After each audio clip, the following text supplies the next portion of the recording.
This is Virtualis the Chess Noob, learning and having fun with chess. Today, I played poorly in a game, but still managed to capture a win. I was a bit sleep deprived and played after work, and I'd already lost a couple of games and thought that I was losing this one too. By the middle game, I was definitely in a losing position and entered a rook and pawn endgame in a rather unfavourable position. However, one of the things about rook and pawn endgames is that they can be tricky, and innocent-looking moves can transform a win to a draw and a draw to a loss. Please enjoy. Right, let's start with a quick review. Chess.com's algorithm, as you can see, we sort of did okay, fairly evenly matched in the opening, but then in the mid game, it really all collapses for me. And yet we equalize, and then I finally have a win. So what happened?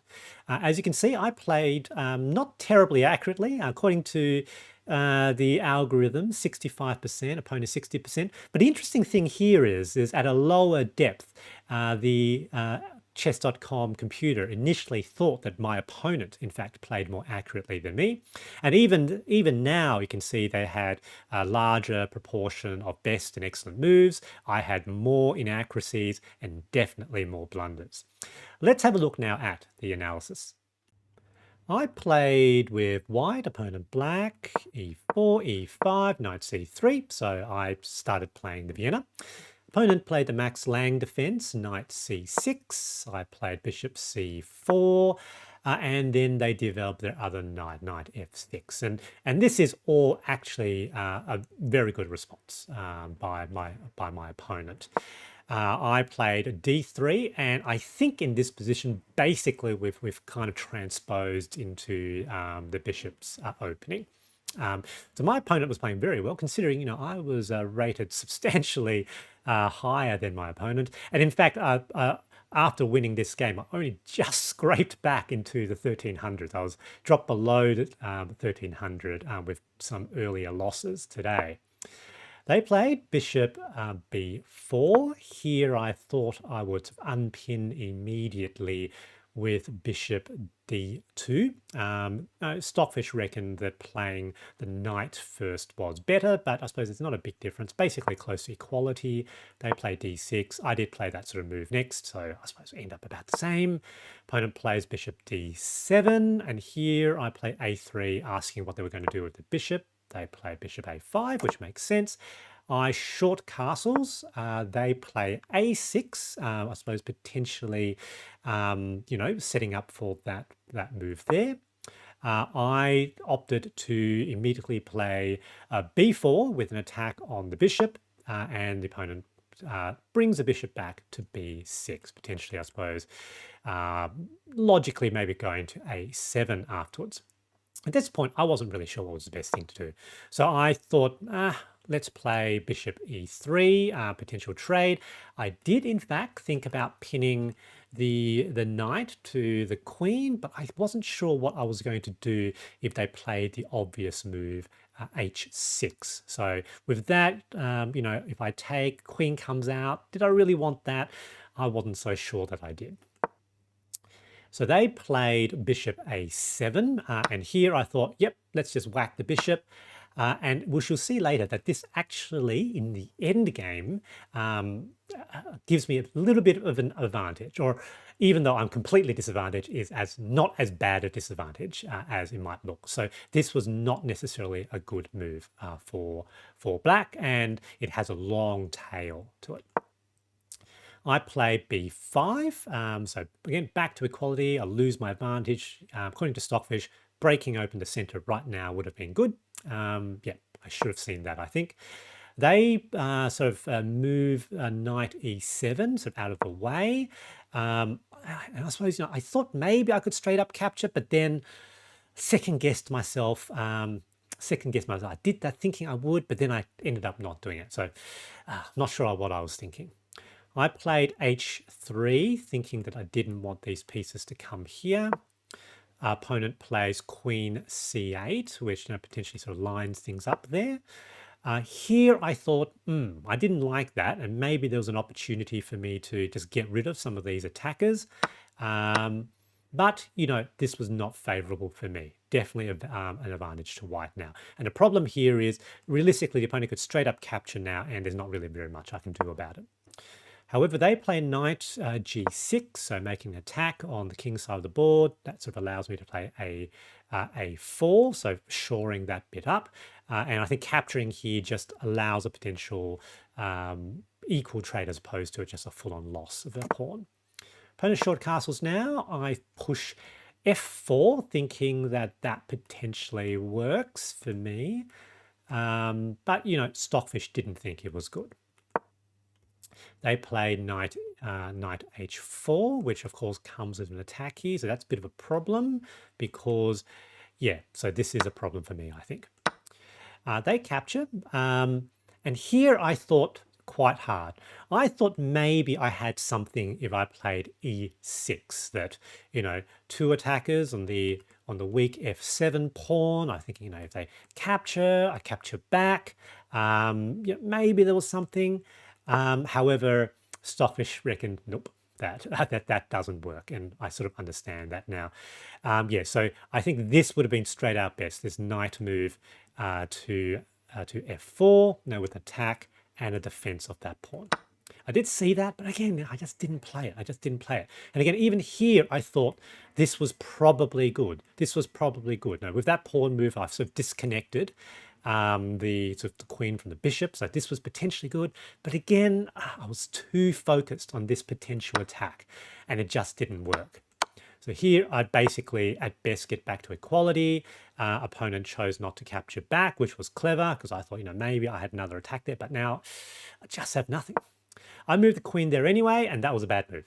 So straight up bad move, minus 5.5, almost minus 6. Opponent plays knight e3, which luckily, you know, gives me a little bit of breathing room. You know, I thought, you know, queen goes there, that would have been very, very bad for me. I saw that that was a serious problem for me now. So I was thinking, where can I put my queen so that I could potentially block? Yeah, that was better. I just couldn't work that out. And I thought here, take takes, you know, maybe I'm limiting the damage. Here I thought, you know, defense, and, you know, they don't particularly have very much, and maybe I'll be able to bring the rook out. So they capture that just a hanging pawn here, you know, and unfortunately my problem is my bishop is just blocked in. It's just blocked in by my pawns. My one saving grace potentially is that their rook is a bit blocked in as well. They have to go there before they can actually activate. They move their knight out. Here I thought maybe capturing back was good. No, apparently it wasn't. Oh dear, oh dear. So I could have gone there and that would have been a potential attack there. Here I thought, look, let's pin, but they play the best move, move the king out of the pin. Here I thought, you know, maybe there was something there, but, you know, I'm getting worse and worse in my position. My plan here was potentially I could have something here, but it doesn't work. They move their bishop out of the way. However, not their most accurate move. So they're still ahead, but not as winning as before. However, I don't see the best move, which was apparently that with check. And so I effectively, again, lose my advantage. They move the king out of the way again. Here, I sort of asking them to trade. I thought if we got to just a rook and pawn endgame, maybe I'll do okay. Because definitely I thought I'm losing here. So they oblige. Now, in this position, as we sort of enter the rook and pawn endgame, I am seriously losing, basically minus 7.5. Capture, here I thought I had a check, yep, before capturing back. And I thought here, look, clearly I am bad because they've got 3 pawns. And here I may have 4, but with these pawns being doubled, it's basically 3 versus 3. They've got 2 pawns here supported by the king, and here I have nothing. So they should be winning. They should be winning. But, you know, rook and pawn endgames, they're pretty tricky. So they push that pawn. Okay. And, you know, blockade with the king. Now, that was possibly, I think, an okay move, you know, separating things out, prevents this pawn from coming in.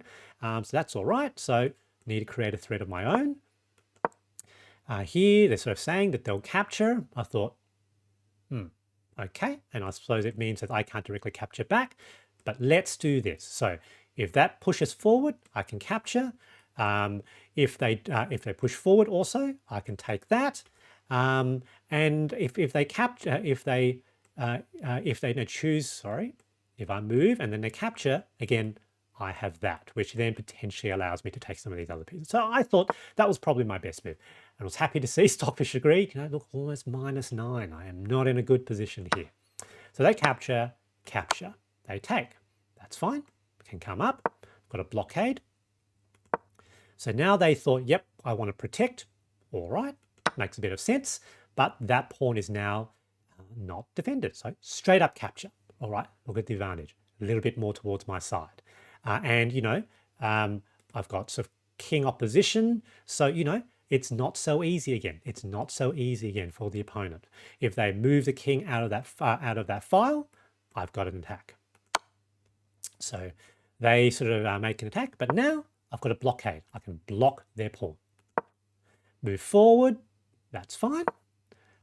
I can now move my rook forward. And this is the thing. You will see that, firstly, their king is very far away from this pawn. And basically, they're invested in trying to push this pawn towards promotion. But you simply can't, it just simply doesn't work. For this pawn to get to this square, this rook must get out of the way at some point. It just must get out of the way, and it can only get out of the way laterally, so along somewhere along here. And the moment it does that, it is not possible for them to be simultaneously defending that pawn. So this pawn is lost. There is nothing they can do about this pawn, which means the logical thing for the opponent to do is to give up on that pawn. Go here, support this pawn. That's, I think, what they probably need to do. Probably not to go that square because I'll straight up capture, but, you know, maybe something like that, you know, and that forces my king away, allows them to push forward again. I think this is what they actually needed to do. They need the king, the pawn, and the rook together to try to promote that pawn. However, I think they've become very invested in this rook protecting this pawn, but this pawn can never promote unless they can get this king all the way over to that side.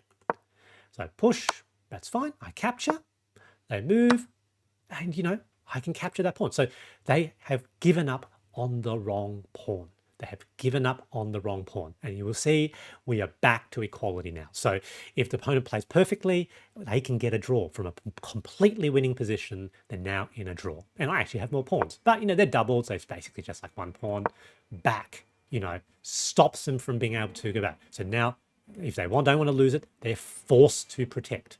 And that now gives me an opportunity to race my king this way. Yep, they move that way.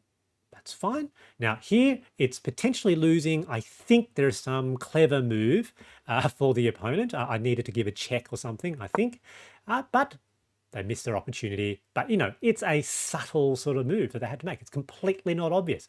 My thought was, I only have one chance to win. And if I wanted to get a win, I need to get my king over to this side around my pawns and rook. And if I do so, I've got a chance to win. So here we go. Still equal. They move again. Bang. Now I have a check. King forced, but yep, we've checked. They can go this way. Pawn goes forward again. They push a pawn, and you look, mate in 3. That was the wrong move. Again, a very similar idea. There is no possible way that they can move the rook without my rook immediately capturing that pawn. So that pawn cannot be defended. But now I've got that move, and now mate in 2. Why is it mate in 2? Because this king is now, this pawn defends those squares, the king defends those squares, that king is completely trapped, which means that move is checkmate.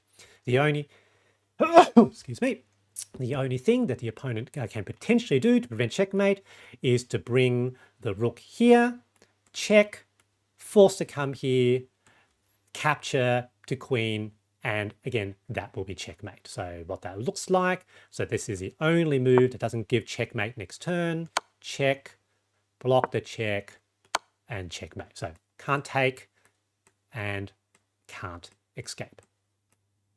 Oops, not that one, can't accept. So that's checkmate. So that's checkmate in 2. any other move, by the opponent, like if they move the rook anywhere else, that's checkmate next turn. So they unfortunately, by being so committed at trying to protect that pawn, they simply missed that by bringing my king towards my pawn, supporting the rook leads to a checkmate opportunity once my pawn reached the 7th rank. But good game with the opponent. They played a really good game, but I just managed to overwhelm them in the rook and pawn endgame. GG. One of the slightly frustrating aspects of this game on analysis is that I had seriously considered several moves during the match which turned out to be good, according to Stockfish, but had second guessed myself out of the move and chose a bad one instead. I got spooked by my opponent's aggressive stance, and there is an insight here. Creating new aggressive threats, even if suboptimal, can lead to your opponent making blunders. And I had a lot of blunders in this game, 7 compared to my opponent's 4. So how did I win? I think that I simply may have had more experience with rook and pawn endgames than my opponent. There are some general approaches that can be helpful. Firstly, one rook by itself cannot support a passed pawn to promotion against another rook. At some point, your rook must get off the file, and an opponent's rook will always be able to capture that pawn without being captured back. Thus, it is vital to support the pawn and rook with your king. And from that perspective, being able to isolate the opponent's king from the pawn can be a very powerful tactic. So the second insight, at the beginner intermediate level, if you're better at rook and pawn endgames than your opponent and you get to one, you might be able to overcome substantial disadvantage. At the same time, if the opponent is better, you could lose despite having a big advantage up to that point. It's something well worth learning strategically.